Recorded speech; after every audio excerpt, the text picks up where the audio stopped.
पूर्व मुख्यमंत्री का अंतिम संस्कार भी आज यहां पर होना है। बिल्कुल, और मैं ठीक उसी जगह खड़ी हूं जहां पर पूर्व मुख्यमंत्री विजय रूपानी का पार्थिव शरीर लाया जाएगा। दोपहर 11 बजे के आसपास उनके परिजनों को वो पार्थिव शरीर हैंडओवर किया जाएगा, उनको सौंपा जाएगा अस्पताल में, सिविल अस्पताल अहमदाबाद में। वहां से मुख्यमंत्री और गृह मंत्री हर्ष सांघवी दोनों राज्य के यहाँ पर उनके साथ आएंगे। और मैं जहाँ खड़ी हूँ इसे निर्मला कॉन्वेंट रोड कहते हैं, प्रकाश सोसाइटी है, लेकिन तैयारियां किस तरह की हैं अपने प्यारे विजय रूपानी को, खासतौर से इस इलाके में विजय भाई के नाम से जाने जाते हैं और उनके लिए यहाँ उनकी तस्वीर लग रही है। तो वहीं दूसरी ओर सामान यहाँ पर जो भी आए उनके लिए कि वो आकर यहाँ पर श्रद्धांजलि दे सकें। इसमें कई राज्य के नेता, बताया ये जा रहा है कि विजय रूपानी की सरकार में, जो कि 2016 से 2021 तक थी, 2019-20 का उन्होंने चुनाव भी जीता था उसी के बीच, लेकिन जब आप बात कर रहे हैं इस समय विजय रूपानी की, तो उनके साथ काम करने वाली पूरी कैबिनेट की संभावना है कि वो भी सब आएं। स्थानीय लोग आज यहाँ पर पूरे शोकाकुल हैं। अगर मैं ये कहूँ कि राजकोट के साथ साथ पूरे राज्य में आज राजकीय शोक है, लेकिन राजकोट में माहौल कई गुना ज़्यादा गमगीन है। मेयर के तौर पर रहे हैं, एबीवीपी के कार्यकर्ता रहे हैं, बीजेपी के कार्यकर्ता रहे हैं, आरएसएस के साथ जुड़े हुए हैं और 54 वर्षों का राजनीतिक सफ़र कम नहीं होता है। 1971 से लेकर 2025 तक अपनी अंतिम श्वास तक अगर उन्होंने कुछ सीखा, कुछ किया और कुछ ध्यान में रखा है तो वो सिर्फ पार्टी के कार्यकर्ता के तौर पर काम। इस समय भले ही यहाँ पर पूर्व मुख्यमंत्री का पार्थिव शरीर आ रहा हो, लेकिन स्थानीय लोगों के लिए ये सिर्फ और सिर्फ उनके अपने लोग हैं, उनके अपने अब उनके बीच में नहीं रहे। और इस संवेदना की घड़ी में लगभग पूरा राजकोट आपको यहाँ आज उमड़ता दिखेगा। मेरे साथ मेरे सहयोगी रविश रंजन शुक्ला जुड़ रहे हैं। रविश अहमदाबाद में है। रविश, इस समय क्या स्थिति है? 11 बजे उनका पार्थिव शरीर उनके परिजनों को सौंपा जाएगा। जी बिल्कुल मनोज्ञा, यहाँ पर सारी तैयारियां उसकी हो चुकी हैं, लेकिन एक दर्शकों के लिए अपडेट ये मैं बता दूं कि अब तक 87 डीएनए का मिलान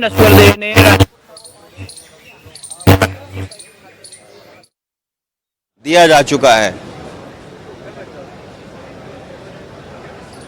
तो जी अभिषेक मेरे साथ जुड़ रहे हैं। अभिषेक, क्या है स्थिति आपकी? अभिषेक, कहाँ हैं आप और क्या स्थिति है, क्या है अपडेट? क्या हमें लग रहा है कि अगले कुछ घंटों में, अगले 2 दिनों में सभी के पार्थिव शरीरों को उनके परिजनों को सौंपा जा सकेगा?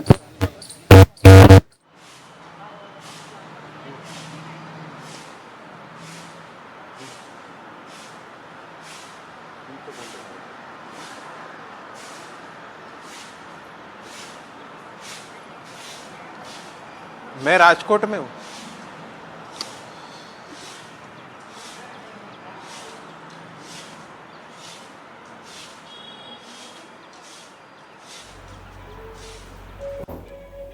तो देखिए, यहाँ पर जो ये हादसा हुआ था उसके बाद जो जिन लोगों की यहाँ पर जान गई उनका डीएनए टेस्ट के जरिए पहचान की जा रही है शवों की और फिर परिजनों को सौंपा जा रहा है।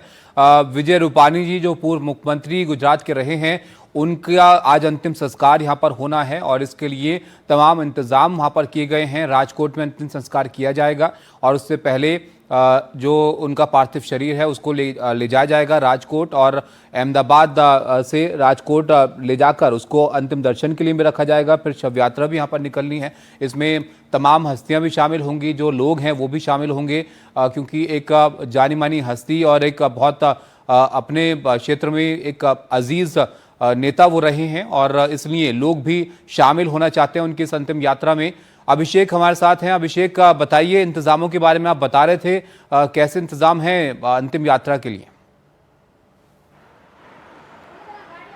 जी, जाहिर तौर पर पहले एक चीज़ मैं बताना चाहता हूँ कि जहाँ पर मैं खड़ा हूँ, जिस तरीके से शख्सियत रही है विजय रूपानी की, उन जो एक अपने परिवार के प्रति प्रेम रहा है, उन्होंने छोटे बच्चे को खोया है और उन्हीं के नाम पर यहाँ पर एक बड़ी संस्था खड़ी की गई है जिसका नाम है पुजीत रूपानी मेमोरियल ट्रस्ट, जो मैं आपको दिखा रहा हूँ। यहाँ पर जिस तरीके से जो छोटे बच्चे होते हैं, अंडर प्रिविलेज चाइल्ड होते हैं, जो निचले तबके के बच्चे हैं उनको पढ़ाया जाता है, लिखाया जाता है, उनके पालन पोषण का यहाँ पर ध्यान रखा जाता है। साथ ही साथ एक कम्युनिटी हॉस्पिटल भी है जो यहाँ के लोग यहाँ पर आकर मुफ्त अपना इलाज करा सकते हैं, अपनी ट्रीटमेंट करा सकते हैं। कहीं ना कहीं जो अपने छोटे बच्चे पुजित रूपानी को उन्होंने खो दिया था कार एक्सीडेंट में, उसके लिए ये पूरा ट्रस्ट खड़ा किया। और इसमें ये चीज़ समझनी होगी कि किस तरीके से राजनीति में वो जितने सक्रिय थे उसी के साथ साथ यहाँ पर भी जिस तरीके से ट्रस्ट के माध्यम से एक सोशल सर्विस करते थे, और इसी के चलते एक लगाव था यहाँ के लोगों का उनसे कि आज उन्होंने अपना एक बड़ा नेता, एक कहीं ना कहीं एक दोस्त और एक भाई खोया है। और कहीं ना कहीं जो इंतज़ामों की अगर बात करें तो जो हमें पता चल पा रहा है कि 11 बजे के आसपास उनका पार्थिव शरीर परिवार लेकर यहाँ पर आएगा और तकरीबन 2 से 2:30 बजे एयरपोर्ट पर लैंड करेंगे और वहाँ से लेकर घर पे लेके जाएगा, जहाँ पर अंतिम दर्शन के लिए रखा जाएगा। तमाम बड़े नेता बीजेपी गुजरात कैडर के कहें, साथ ही साथ जो स्टेट कैबिनेट के मिनिस्टर है, हर्ष सांघवी होम मिनिस्टर है, भूपेंद्र पटेल चीफ मिनिस्टर है, और यूनियन होम मिनिस्टर जी केंद्रीय गृह मंत्री अमित शाह भी आएंगे, और जो अंतिम विदाई है वहां पर उनको दी जाएगी। साथ ही साथ जो शमशान भूमि में जाना है, जो यात्रा निकाली गई, उसके लिए तमाम राजकोट एडमिनिस्ट्रेशन जो यहाँ का प्रशासन है उससे तमाम इंतजार बिल्कुल अभिषेक, आप रहेगा हमारे साथ। आपसे हम विस्तार से और समझेंगे कि कैसे लोग शामिल हो पाएंगे इस अंतिम यात्रा में, क्योंकि ये आखिरी सफर जो है इसके लिए जाहिर तौर पर इंतजाम भी हैं और लोग भी शिरकत करना चाहेंगे इसमें। फिलहाल एक अपडेट यहाँ पर दे देते हैं। अहमदाबाद विमान हादसे से जुड़ा हुआ जो आ रहा है, विमान के कॉकपिट का वॉइस रिकॉर्डर यहाँ पर मिला है। जैसे कि आप जानते हैं, इस हादसे के बाद तमाम पहलुओं से अब इसकी जांच की जा रही है, और ऐसे में वॉइस रिकॉर्डिंग जो कॉकपिट की है वो बहुत महत्वपूर्ण है कि आखिर पल में वहां पर क्या बात पायलट के बीच हुई, क्या वो बात कर रहे थे, आखिर हुआ क्या था। वॉइस रिकॉर्डर से अहम जानकारी यहां पर मिलेगी, और ये अब खबर आ रही है कि विमान के कॉकपिट का वॉइस रिकॉर्डर अब यहां पर मिल गया है।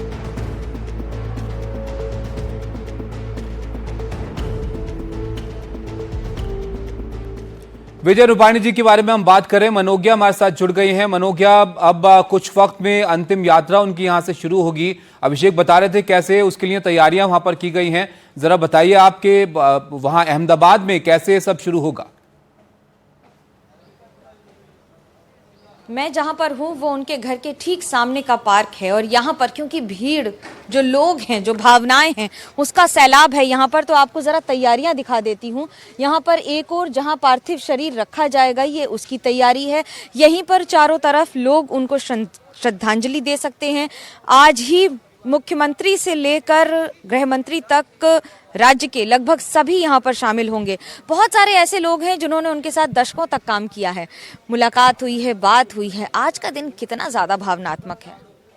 हमारे लिए तो बहुत ही दुखद है, क्योंकि मैं जो हूँ, मेरी कॉलेज ख़त्म हुई और मेरा फर्स्ट LLB स्टार्ट हुआ 2003 में। तब से लेके मैं विजय भाई के साथ जुड़ा हूँ, और मेरा काम है साइलेंटली काम करना। जब नरेंद्र भाई मोदी मुख्यमंत्री बने, उसके बाद से जब सौराष्ट्र का कारोबार है वो माननीय विजय भाई को दिया गया था, तब वो पार्टी के महामंत्री थे। तो तब से लेके मैं कोई भी बात हो तो थोड़ा जो सूचन होता है वो मेरे से भी बातचीत होती थी, और हम उनके साथ भावनात्मक और राजकीय दोनों तरह से जुड़े थे। हमारे लिए तो एक वो आदर्श थे, छोटे से छोटे कार्यकर को लेके वो सबको सम्मान देते थे। हमारे जब वो 2014 की साल आई, कॉरपोरेशन का चुनाव था, तो तभी हम साथ थे। और मैं आपकी आंखों में ना नमी देख रही हूँ, बड़ा मुश्किल होगा आज का दिन आपके लिए। बिल्कुल हमारे लिए तो इसका जो वर्णन है वो हम हमारे शब्दों में नहीं कर सकते हैं। भावनाएं हैं, देखिए ये भावनाएं हैं, लेकिन ये भावनाओं का सैलाब आज सारे दिन रहेगा। उसके लिए जिसको विजय रूपानी ने अपनी जिंदगी में कभी न कभी किसी न किसी तरह से छू लिया होगा और उसके बाद ऐसी यादें छोड़ दी होंगी जो अब सिर्फ यादें ही रह जाएंगी। फिलहाल आपको एक बड़ी खबर बता दें कि विमान हादसे से जुड़ी ये सबसे बड़ी खबर है। अभी वॉइस रिकॉर्डर मिल गया है, कॉकपिट का वॉइस रिकॉर्डर मिल गया है, जिसका मतलब ये है कि जो बातचीत हुई थी पायलट और एटीसी की वो मिल जाएगी। उसके साथ साथ ये पता लगेगा कि अंतिम क्षणों में, अंतिम 52 सेकंड में बातचीत और वो बात क्या हुई थी। मेडे मेडे मेडे, ये 3 वो शब्द थे जो बार बार बोले गए, जो सब ने सुने, जो सबको पता है। लेकिन आखिरकार उसके बाद या उसके पहले चंद सेकंड में क्या हुआ जो लील गया 274 जिंदगियों को। मेरे साथ मेरे सहयोगी रविश रंजन शुक्ला जुड़ रहे हैं। रविश, क्या है अपडेट इस पर? जी बिल्कुल, आपने सही कहा कि वॉइस रिकॉर्डर मिला है। ब्लैक बॉक्स के 2 हिस्से हैं। पहला हिस्सा 2 दिन पहले मिला था और दूसरा हिस्सा जो है वो कल देर शाम को मिला है। ये जांच के लिए बहुत अहम है। मलबे की अगर हम बात करें तो 7 इमारतों में जो इस विमान का मलबा था वो अलग अलग जगहों पर था। तो तकरीबन अभी मेरे प्रशासन के कुछ लोगों से बात हुई है, उनका कहना है कि 50 से 60% तक मलबा जो है वहाँ से हटाया जा चुका है। कई सारी मशीनें लगी हुई हैं, लेकिन फॉरेंसिक एक्सपर्ट भी कई सारे हैं। तो तमाम सारे मलबा हटाने के दौरान कई सारे सबूत भी जो है वो इकट्ठा अभी भी उसकी प्रक्रिया चल रही है।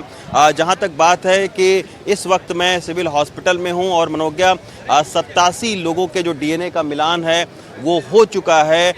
धीरे धीरे ज़्यादा जो है वो डीएनए का मिलान हो रहा है, रात दिन काम कर रहे हैं। पहली तस्वीर मैं आपको दिखाना चाहूँगा मनोज्ञा कि ये राजकीय सम्मान के साथ में जो विजय रूपाणी जो कि पूर्व मुख्यमंत्री हैं उनके अंत्येष्टि की जो तैयारी है वो शुरू हो गई है। जो कन्वॉय है वो लग गया है। तमाम सारे जो मंत्री हैं वो उनका भी पहुंचना यहाँ पर जारी है। एक रूट बना दिया गया है। तो अभी कुछ देर के बाद में सीएम के साथ में उनके जो परिजन हैं वो आएंगे और फिर यहाँ से एयरपोर्ट लेकर जाया जाएगा और फिर एयरपोर्ट से राजकोट लेकर जाया जाएगा। एक दिन का राजकीय शोक की घोषणा गुजरात सरकार ने की हुई है।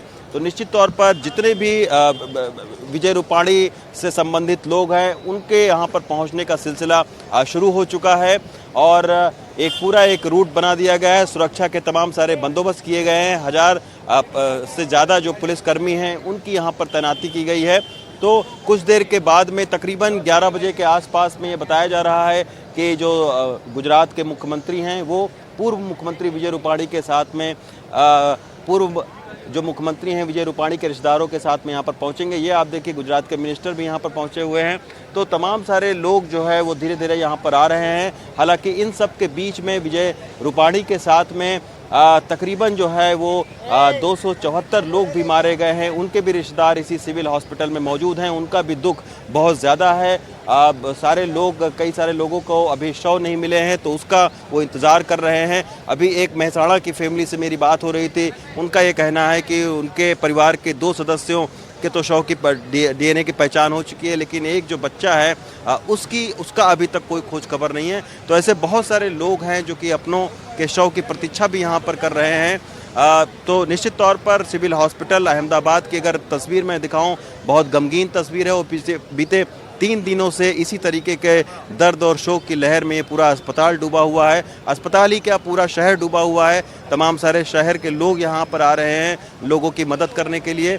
लेकिन एक और ख़ास बात इसमें यह है कि गुजरात सरकार ने जो भी शव के डीएनए का मिलान हो जा रहा है और जो शव लेने के लिए परिजन आ रहे हैं तो उनको डेथ सर्टिफिकेट, पीएम रिपोर्ट और उनके बीमा के जितने भी कागजात हैं उसको तैयार करके एक साथ में दिया जा रहा है। बाकायदा शव जहां पर जाना है उसके लिए राज्य सरकार ने एक सुविधा दे रखी है। प्रोटोकॉल के ऑफिसर को भी नियुक्त किया गया है कि जिस भी शहर में जाना चाहे शव वहां पर लेकर जाया जाए और डीएनए की जांच का काम 24 घंटे से चल रहा है।